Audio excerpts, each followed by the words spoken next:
Right, so continuing from where we left off last week, we're looking at bounds for the chromatic number of a graph. And that brings us to the greedy algorithm, right? The greedy algorithm works as follows. So given a graph G with a vertex set, V1 up until Vn, then how this algorithm works is you start.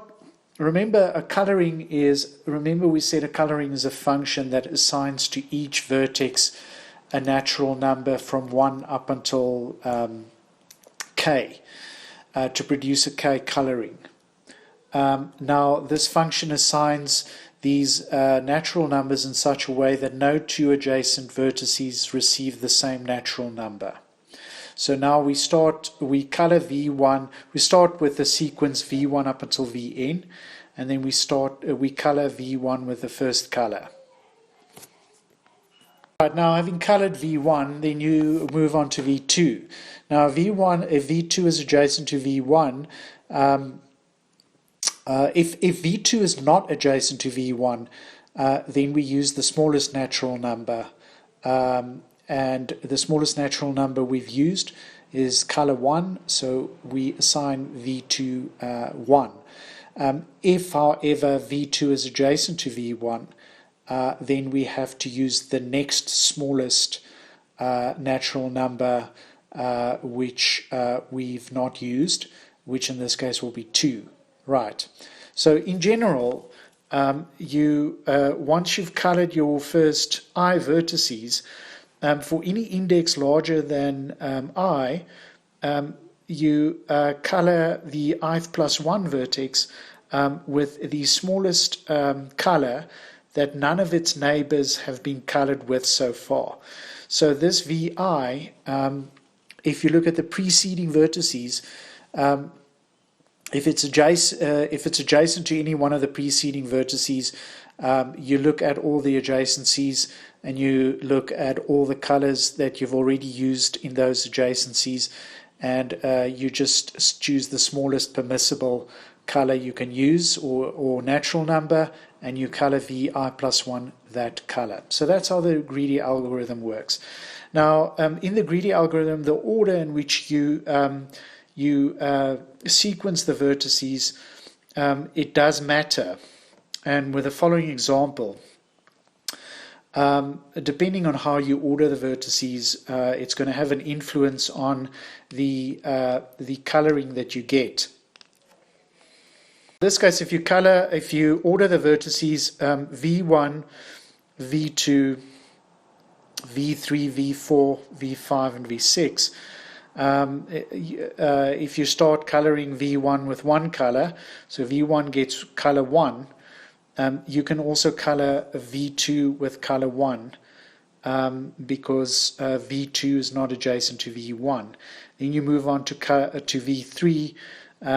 Again, if you look at V3, it's already adjacent to color 1, so I'm choosing the smallest color, permissible color that I've not used in the open neighborhood of V3, and that color is 2, so I'm forced to assign it a color 2, and so it's going to produce the coloring that we have here on the right hand side.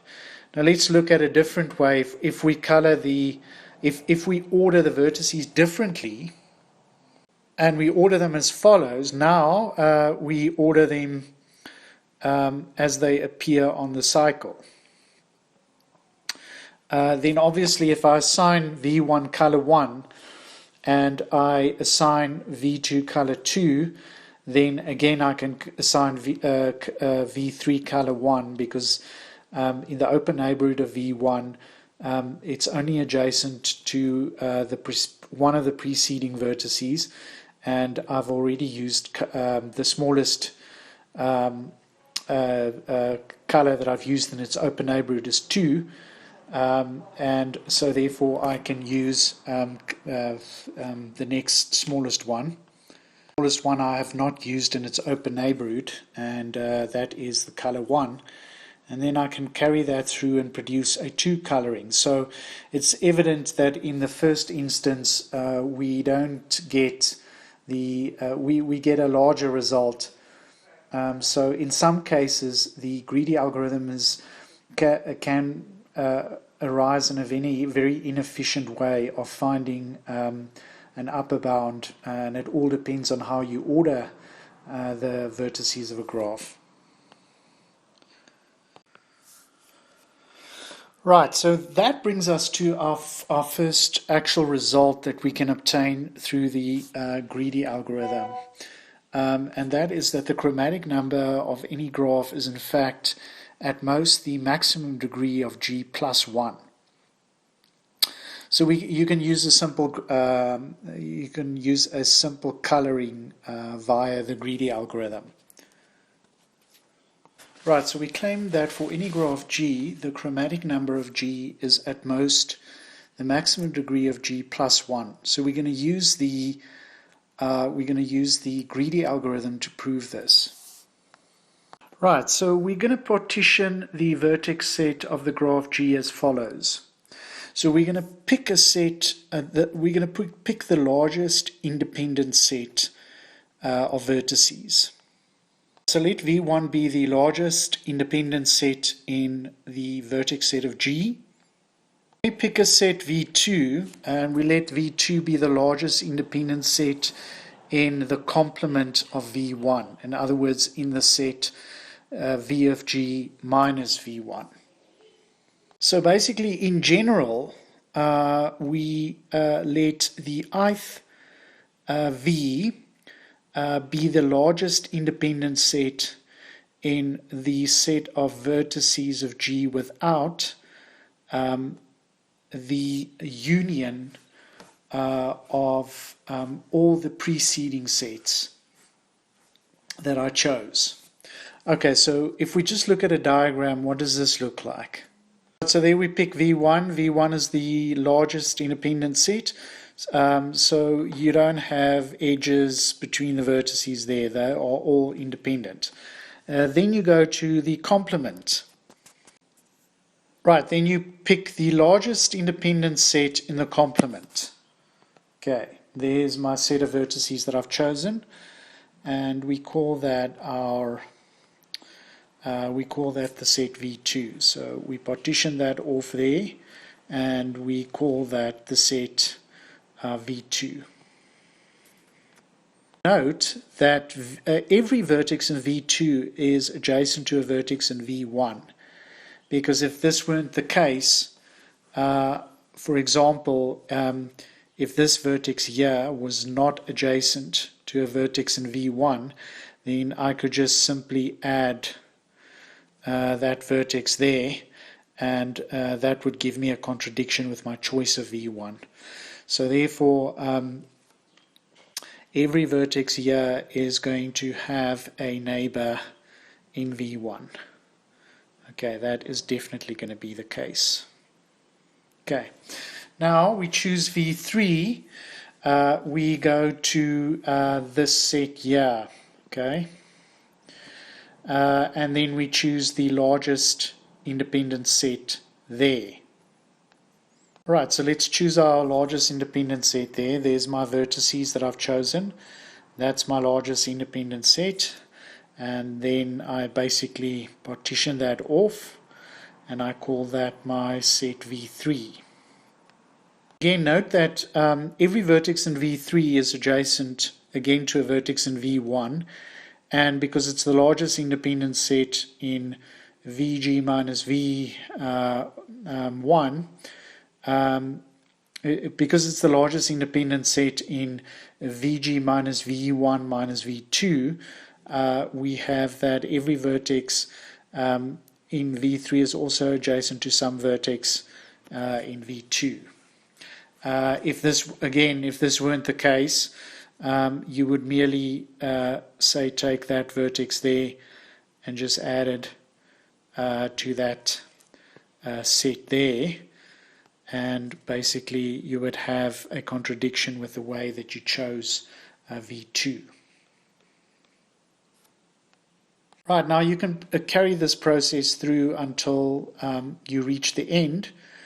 You just keep choosing these nested nested sets, and then until we reach an index I.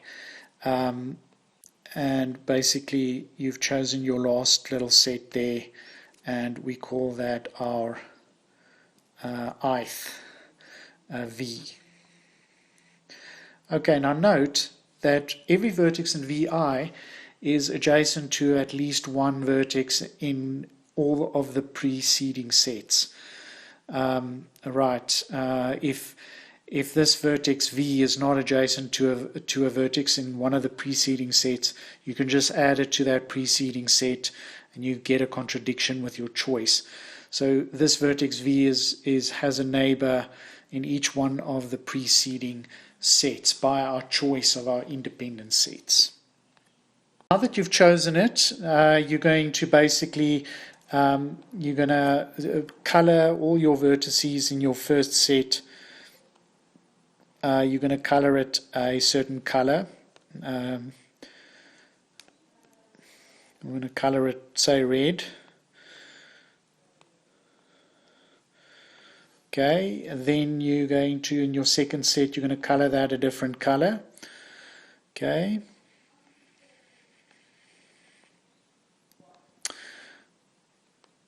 Okay, and you're going to carry that through. You're going to color that another color.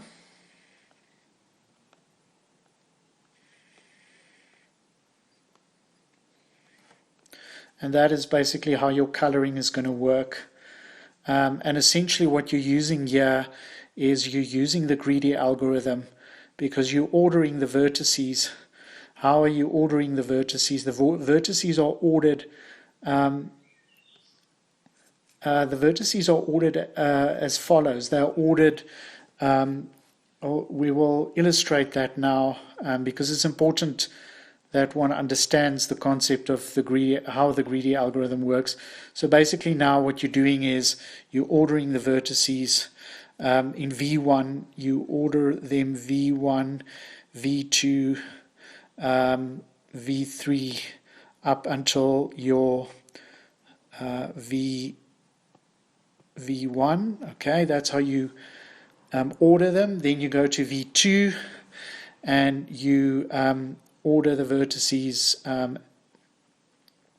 or you can label them as V1 plus 1, and then up until you get to the last one, which is V2, okay, cardinality, and then you order all the vertices together in a group in V3, and you carry that process through right until the end. So now using the greedy algorithm says you first start with V1, you color V1 one color, then you move to V2, you use the smallest color that you've not used so far, which is now this red color, which is color 1. So you color that color 1 because there's no edges. Then you go to V3, you color V3 the smallest color index that you haven't used so far, which is you're allowed to use color 1 because there's no edges, and you carry that process through. Then you move on to V2, you use color 2 for V2, and again this color, you can color them all the same color because you don't have problems with edges being between vertices in V2, and you carry this process through. So essentially you're using the greedy algorithm there to color the vertices. Alright, so now having chosen VI in general like that, we just make sure that I is as large as possible. So that will ensure that we've covered the whole vertex set of the graph G. Okay. Then what you do is you just order the vertices. You order them starting in the set V1. You call V11, V12 up until V1 cardinality of V1. Those are all going to be all the vertices in V1. All the vertices in V2 are going to be those ones there. That index indicates the set in which they are in, and that indicates the number of the vertex in the line. And then also in the ith set, these vertices here go from I1, I2 up until I cardinality of VI. Right, so now what you do is you use the greedy algorithm, as I explained in the diagram, to color your ordering. Right, so coloring with a greedy algorithm yields an I coloring. Right, now for each VI, for each vertex X in VI, remember I said that X has to be adjacent to every vertex X subscript J, where X subscript J comes from Vj, and that holds for all J between 1 and I minus 1. Remember I said that each vertex in a partition, in the partition section, has to be adjacent to every preceding has to be adjacent to a vertex in every preceding set, because if it isn't, then we contradict the way that we choose the sets V1 up until VI. So therefore you need to have that situation. So basically this I coloring is related to the degree of the vertex X. Right, we said that each vertex in VI, it has to be adjacent to a vertex in each one of the preceding sets, right? So basically if you go and count the number of preceding sets, there are I minus 1 preceding sets, and therefore I minus 1 is at most the degree of that vertex there. Right, so hence I minus 1 is at most the degree of X, which is at most delta of G, and therefore you can solve for I, and therefore I is at most delta of G plus 1. So therefore the chromatic number of G is obviously at most delta of G plus 1.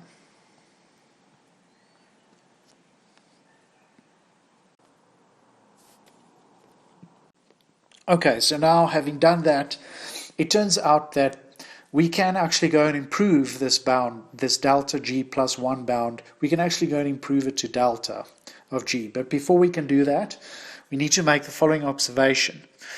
So if we start with a vertex V0 of a connected graph, and we order the vertices of G as follows. We order them at increasing distance from V0. Okay, so the sequence of vertices lie at increasing distance from V0. And if we number them in that way, then we make the following observation. Then for each index I, the ith vertex is definitely adjacent to some Vj, where the index j is strictly less than I. And that's not difficult to see, because remember now, these vertices lie at increasing distance from V0. So they have to, so each Vi has to be adjacent to a vertex with a preceding index. So there's your example. Basically, you start at V0 and then you start labeling the vertices as they lie at increasing distance from V0. So there, all the vertices in its open neighborhood, you can start labeling them, and then you move on to vertices at distance 2 from V0, and you all label them in succession. Then you start at vertices at distance 3, and you carry that process through. Now, I mean, to see this again, it's not difficult to see that if you look at VI, VI must be adjacent to some Vj that lies closer to V0.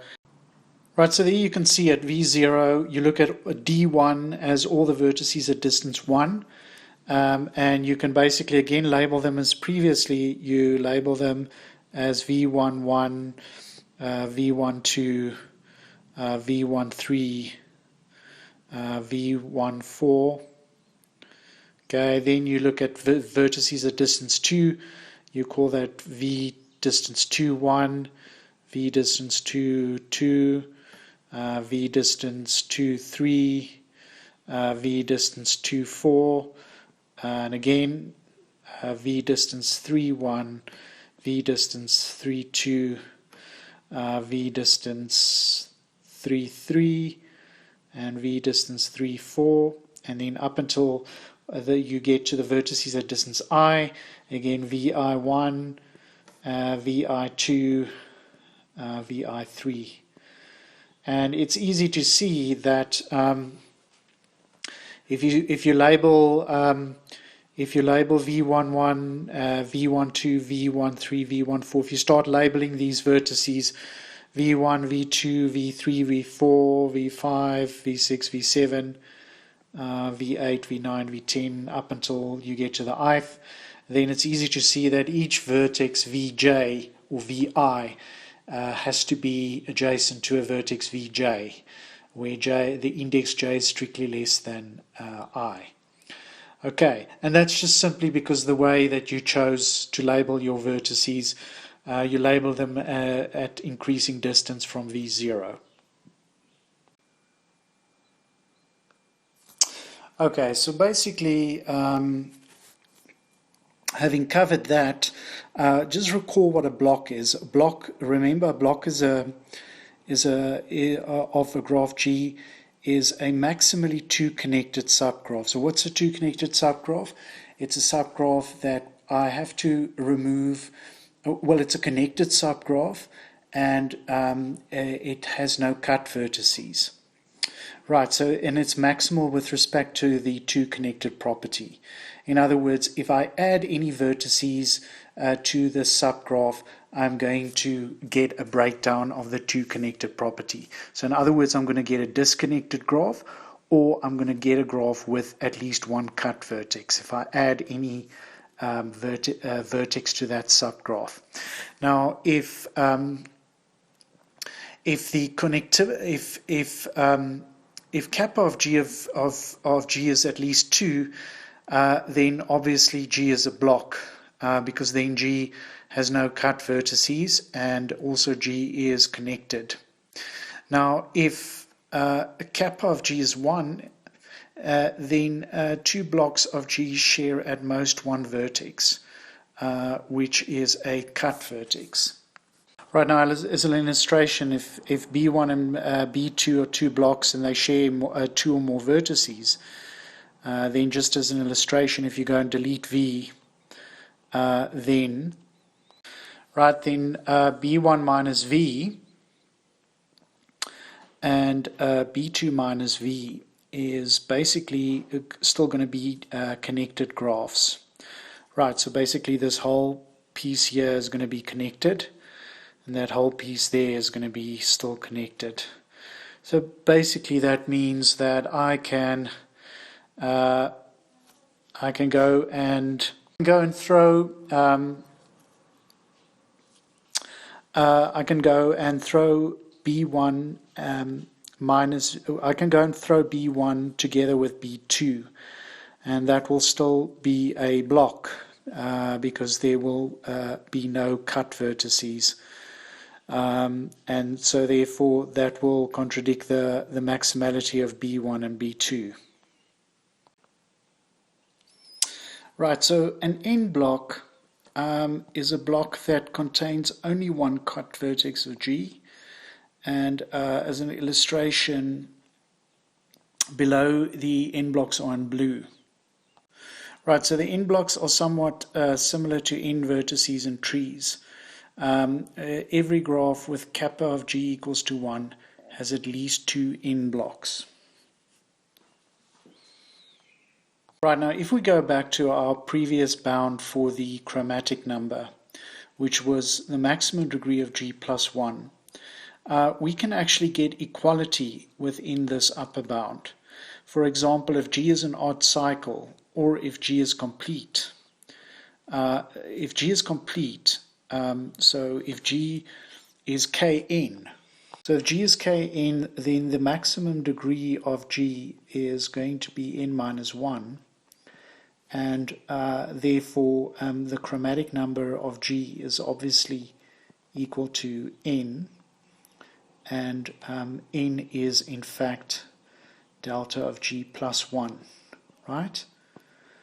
Okay, and if G is also an odd cycle, then if G is an odd cycle, then we said the chromatic number of G is equal to 3, and 3 is in fact the maximum degree of G, which is 2 plus 1. Okay, and we say it again as the maximum degree of G is 2. Right, so you get equality in that bound. So now the question is, well, let's say we exclude the case where G is complete and the case where G is an odd cycle. Can we perhaps improve the bound? And the answer is yes. That brings us to Brooks's theorem. If we exclude the complete and the odd cycle case, in other words, if G is connected, but it's neither complete nor an odd cycle, then the chromatic number of G is at most the maximum degree of G. So let's prove that. So let's assume that G is neither the complete nor a graph nor the odd cycle. And let's assume that the chromatic number of G is equal to K. So we want to show that K is at most the maximum degree of G. Now we choose H to be a subgraph of G such that H is K critical. Now the question is, how do we know whether G has a K critical subgraph or not? And the answer is, because G has finite order, it must have a K critical subgraph. So there's G. Let's assume it doesn't have a K critical subgraph. So well, we can assume that G is not K critical, because if it is K critical, then we are done. So it means that a G has a subgraph, H, proper subgraph.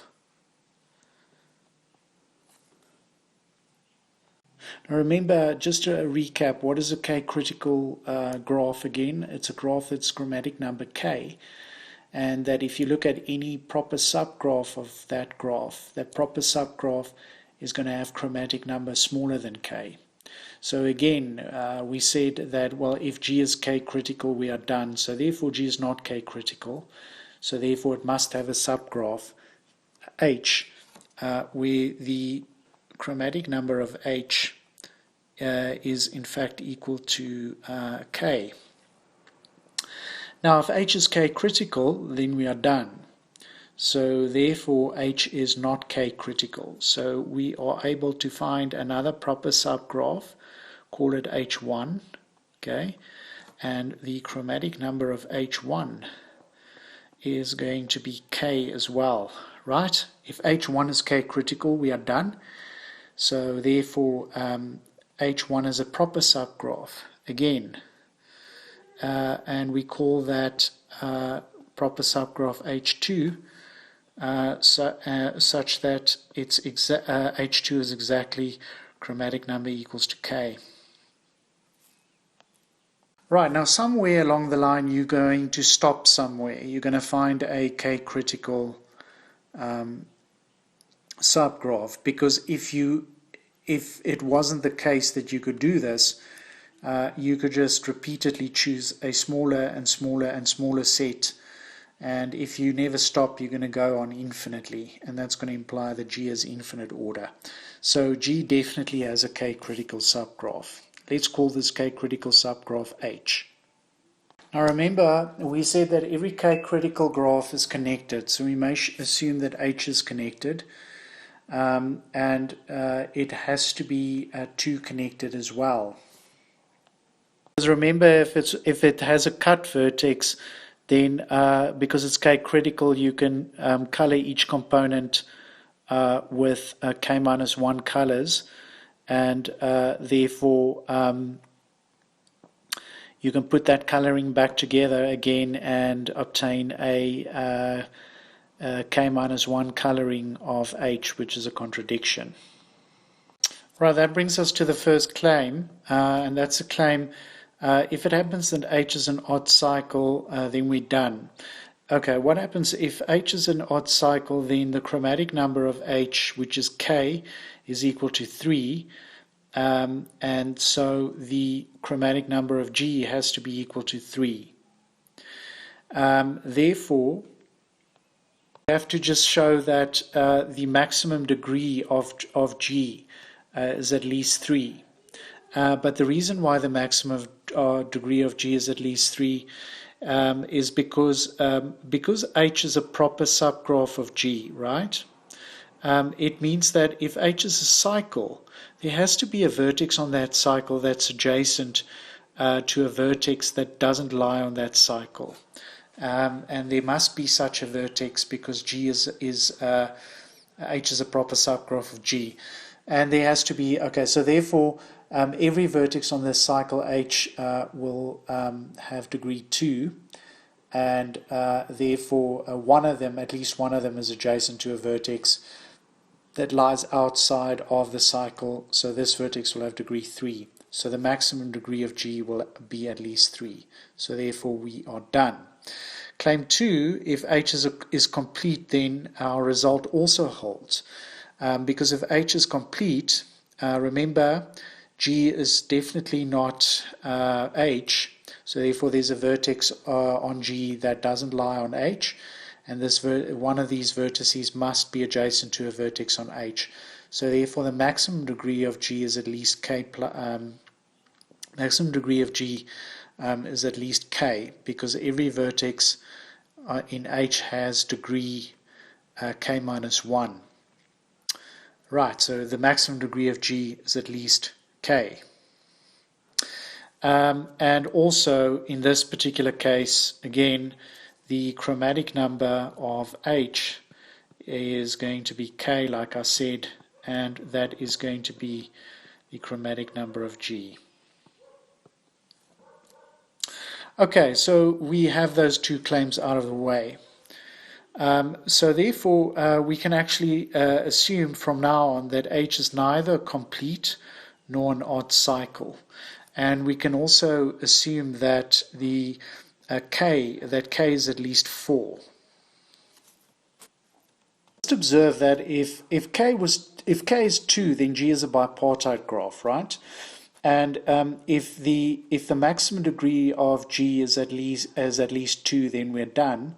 So the maximum degree of G must be at most 1, and in that case, G is just a set of isolates union with a set of K2s, and in that case, that is going to be a problem because G is connected. So therefore G is either a K2 or it's an isolate. And in both those cases, we have a problem because then G is going to be a complete graph, which is a contradiction. If K is equal to 3, and the maximum degree of G is at most 2, then again it's going to imply that G is either a K2, which contradicts the fact that K is equal to 3, or G is going to be a path if it has maximum degree 2. And in that case it's going to be bipartite, so it's going to contradict the fact that K is equal to 3. So therefore a K must be at least 4. Right, next up we've got that there exists a vertex X in the vertex set of H such that the degree within the graph H lies between 2 and n minus 1. Okay, now suppose to the contrary it's not the case. Suppose there's a vertex X that has in H that has degree 2, or it has degree n minus 1. And that's true for all x's in H.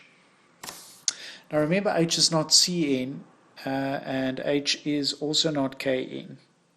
So therefore H has vertices of both degrees.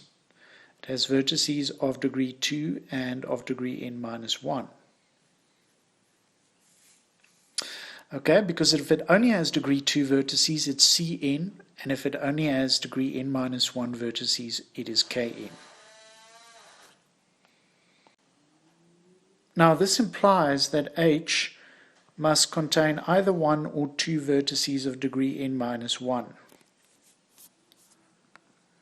Alright, now why is that the case?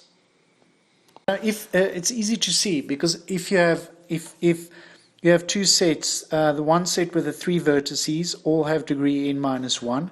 So what's going to happen? So this vertex is adjacent to all vertices, okay, right? This vertex here, so it's going to be adjacent to that vertex and that vertex, okay. This vertex is going to be adjacent to all those vertices there, okay, right. It's also going to be adjacent to that vertex there, and this vertex is going to be adjacent to all the vertices there. Now what's the problem with that? It's then going to imply that this set here, every vertex there is going to have degree at least 3. But we said the degrees can only go between 2 and n minus 1, so that's a contradiction. So you could have at most 2 vertices of degree,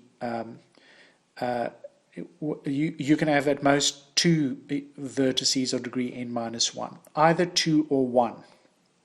So therefore the only possibility for H is then one of the following two graphs. Either you've got one vertex of degree n minus 1 and all the other have degree 2, okay, so your graph looks something like that, or you've got 2 adjacent degree n minus 1 vertices and all the other vertices of degree 2, like that.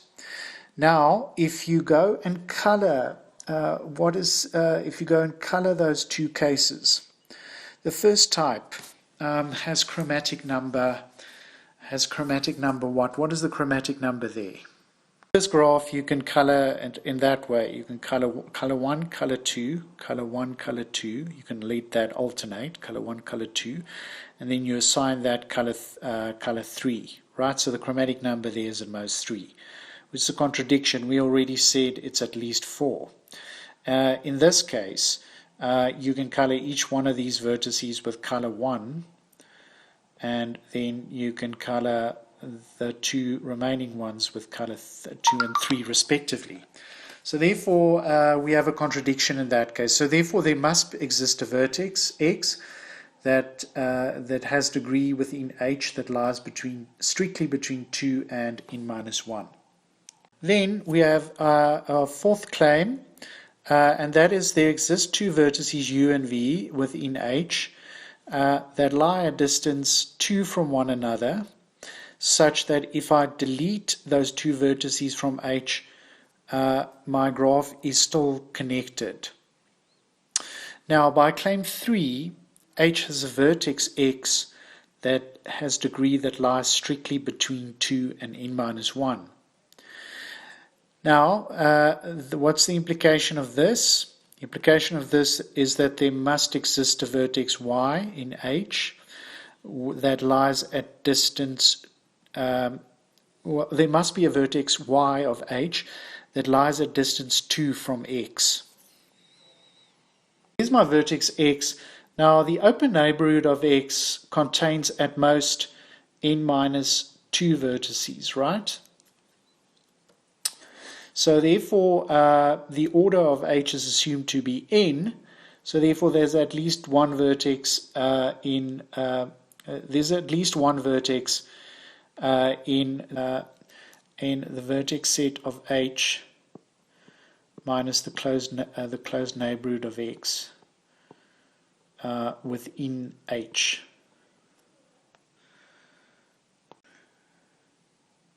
Alright, and because H is connected, it means this vertex, there must be a vertex that is adjacent to at least one of those vertices there. So that vertex is at distance 2 from X, and we can call this vertex Y. Okay, so therefore there is such a vertex that is at distance 2 from X.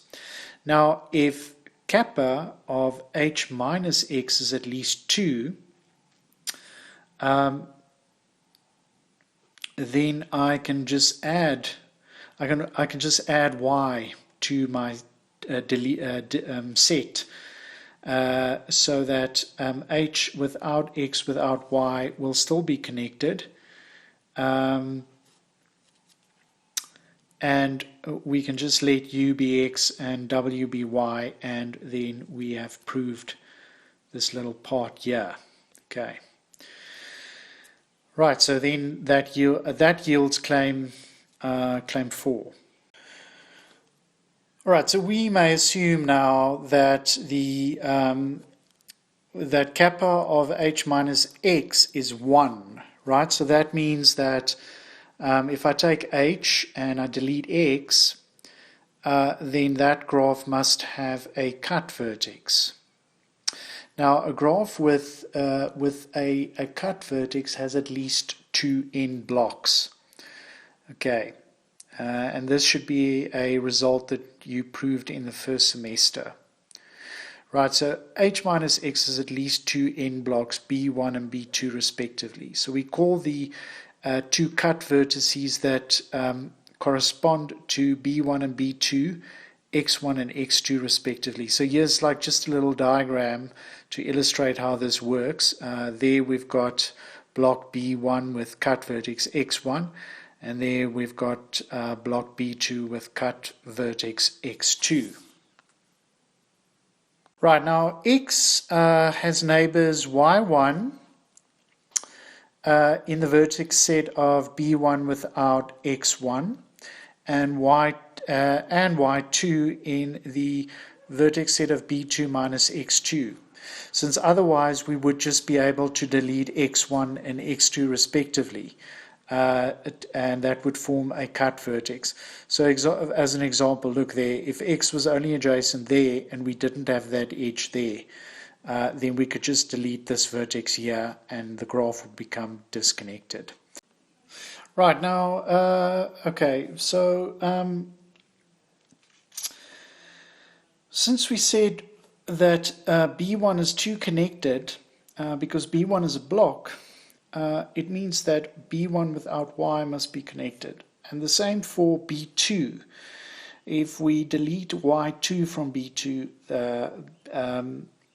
the resulting block will still be connected, or the resulting graph, that's section B2. Right, so that's going to assume that H without Y1, Y2 is going to be connected.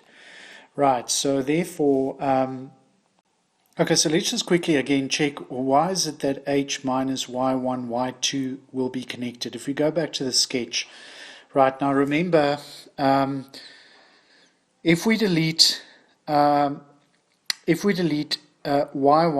and Y2, the resulting graph will still be connected, because remember we said that x has degree at least 3, so x is definitely going to be adjacent to some other vertex there, so it's not going to become disconnected, and deleting y1, which lies in the block B1, and y2 in the block B2, deleting them from the graph G is not going to result in a disconnected graph, because remember, B1 and B2 are in blocks, so by their very definition they act like in vertices in a tree, so deleting them is not going to affect the rest of the graph.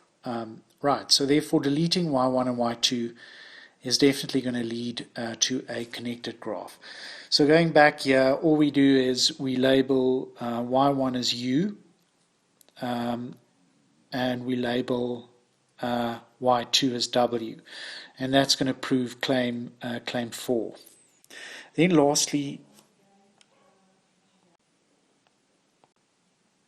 okay, so that brings us to claim 5. So now claim 5 to complete the theorem, we just prove that H can be colored with delta H colors. And remember that delta H is less than or equal to delta of G, obviously. Okay, and so if we can prove that K is less than or equal to delta H, then we're done, right? Because then that is less than or equal to delta of G. Okay, so now what you do is you order the vertices of the graph in a very particular way. So you take G, you take H and you delete U and W. That graph is connected. Right, now this vertex V0 is that the vertex X that we talked about. Okay, and now what you're going to do is you're going to order the vertices such that you order them so that they lie at increasing distance from V0. So going back to the sketch, there's V0, and what we do is there's W and there's U. And now we go and label the vertices at distance 1 from V, at distance 2 from V0, at distance 3 from V0, and we go until we reach the end, where we get the last set of vertices that are at distance I from V0. And now what we do is we start at this last set, and we start coloring the vertices. So the first thing we do, or the first vertices that we color, is U and W. So we color the vertex W. Remember W and U are at distance 2 from one another, so we can color them the same color. So that's where we start, and then we go to the last set, and now we start coloring from VI1, and we color. And so again, you start coloring the vertices there. So the second one, you start coloring, right? Eventually, you could, at the very worst, reach a point where, say, you've used now a delta of H colors. Right, so okay, now we've colored right, so now we've colored the vertices at distance I from V0, and we've colored them so far, and we've reached a point where we're including this color here, we have used, say, delta of H colors. Right, now we need to color VI4 without introducing any new colors. So let's say we've already used delta of H colors. Now note that VI4 has an uncolored neighbor there. Now we have one of two cases. We can either have that VI4 is adjacent to both those two vertices, okay, in which case then the remainder of its neighbors, with the exception of this one here, could all lie in there, and it can have, at the very most in this case, delta of H minus 3 neighbors in there that have already been colored. Since I've used already delta of H colors, so now I can't use this color again, and there are delta H minus 3 colors that I've already used in here that I can also not use again. So basically this is going to imply that there will be a color in there that I have already used, but I can use it to color V4 without having a problem.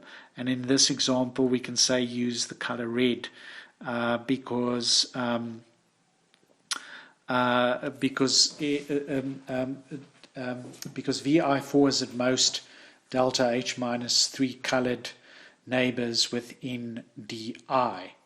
So now in that case, I've not introduced any new colors. The other case that can happen is VI4 is only adjacent to one of those vertices. It has its uncolored neighbor, so then it's adjacent to at most the delta of H minus 2 colored vertices. So because I've already used delta of H colors, I have at least one color at my disposal that I can use to color V4, which in that case is the red color there. So just the fact that I have an uncolored neighbor of VI4 there means that I have a color at my disposal that I can use. Now, of course, again, you could also have a case VI4 is not adjacent to any of the vertices U or W, and in that case, it's got possibly at the very worst delta of H minus 1 neighbors in D, colored neighbors in DI at the very worst, and so therefore because I've already used delta H colors, I can just use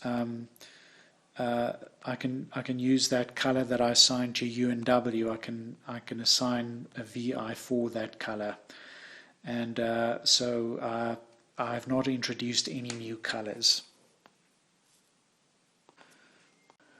Right, just as an illustration, if I go further up, let's say eventually I reach D3, again we have, let's look at the vertex V34.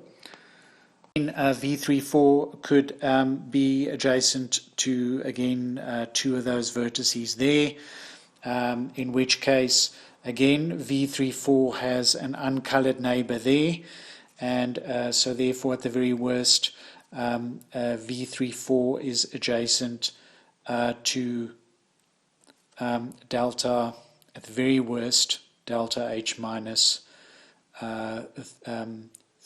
delta H minus 3 vertices there, which I'm talking about those vertices there, and so therefore I'm going to have a color there that I can assign V34 that I've not used, and that color, it will be a color different from those delta H minus 3 colors, right? So I can color that vertex V34. And the reason I can do that is because it has an uncolored neighbor there.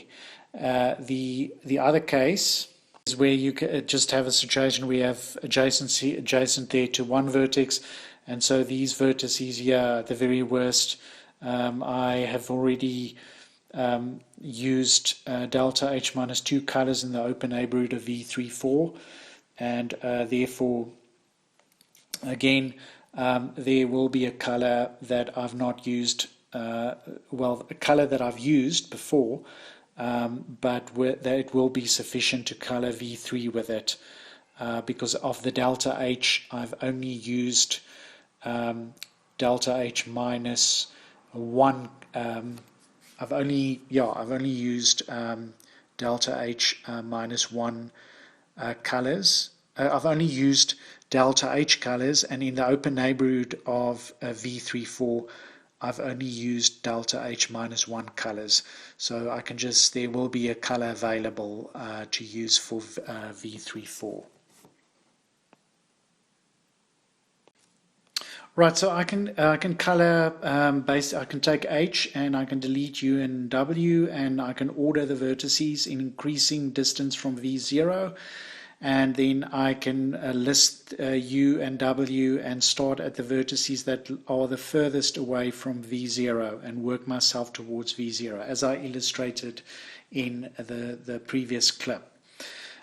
So again, as I said, you assign U and W the same color, and then you start coloring from the vertices that are the furthest away from V0. And because each one of those vertices always has an uncolored neighbor, the very worst, you'll color the open neighborhood of a vertex VI.